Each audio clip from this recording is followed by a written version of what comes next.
effective goal setting and execution. That's what we're talking about today. How do you decouple goal setting from execution? I'm Ron Eggert. This is the Propellant Pulse. Let's talk goals. Let's talk getting them, executing them. So first off, a framework. A simple framework that you can use for goal setting is SMART. Specific, measurable, attributable, realistic, time-bound. Now, this is a framework that I've used for several years. I think most people are familiar with this framework. What it does is it takes something that you want to do and it sort of fills it out. It fills in all the details. It crosses the T's, dots the I's. So an example, well, let's give an example when I was in the U.S. Army and how I would coach and train folks. So I would say something like, hey, if you told your privates you need to go clean the bathroom, I want you to go clean the bathroom. And then they go clean the bathroom and they come back. And then you go look at it and go, this isn't right. And you yell at them. Well, that's not really right because ultimately you didn't give them very much information to go on besides clean the bathroom. So let's take that clean the bathroom. Let's make it a SMART goal, a SMART objective.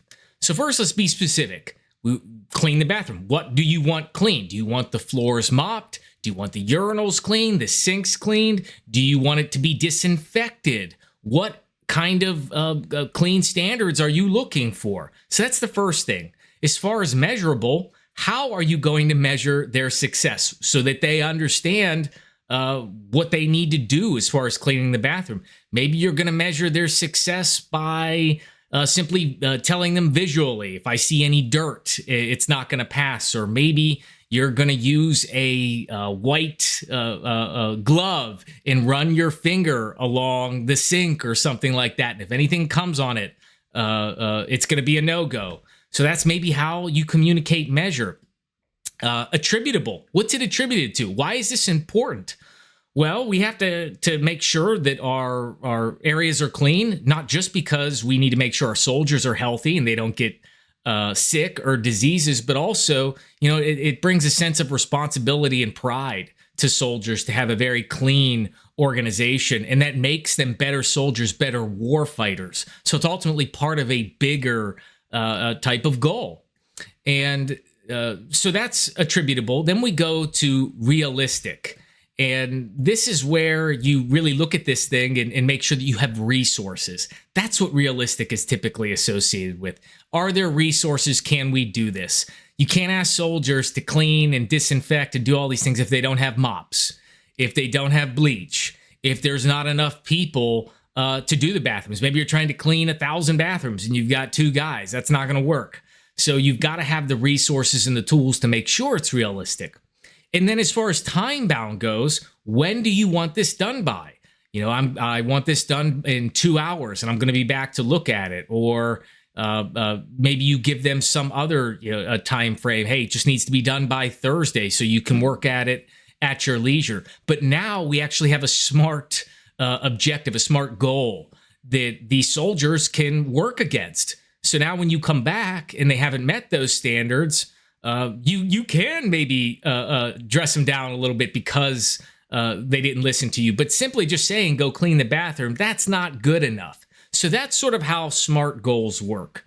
Now, I'm going to go just a little bit deeper into the difference between goals and effective execution for more business leaders. So when we're talking about goals, we're talking about performance. We're talking about something that's typically quantitative. We can measure it. It's a state of being. It's something that we want to get, not just a binomial. It's either this or that. So an example is in business. A goal is we want to have this much revenue by the end of the year. So maybe it's we want to increase revenue by 50%. We want to increase EBITDA by 10%. We want to reduce our SG&A expenses by 30%. We want to hit the $100 million market cap for our securities. Those are goals that we can measure and know for certain that we're getting. That's what a goal is.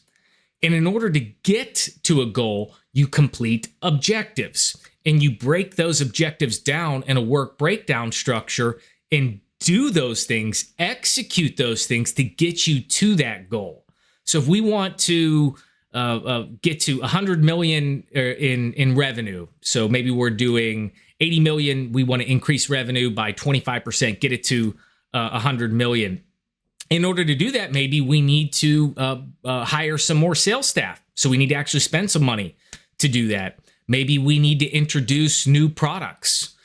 Maybe we need to open up new markets for existing products. Maybe we need to cross-sell our products to different customers. Maybe we need to upsell into some other products or higher seats or a higher, premium product.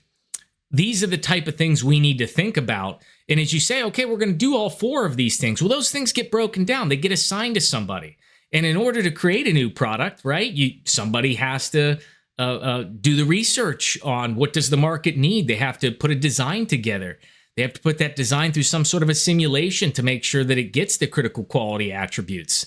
They have to prototype that product, right? They have to test it in market. So there's all these things that need to be done. Those are objectives. And as those objectives get broken down, they get broken down into sub-objectives. And that's essentially what project management is.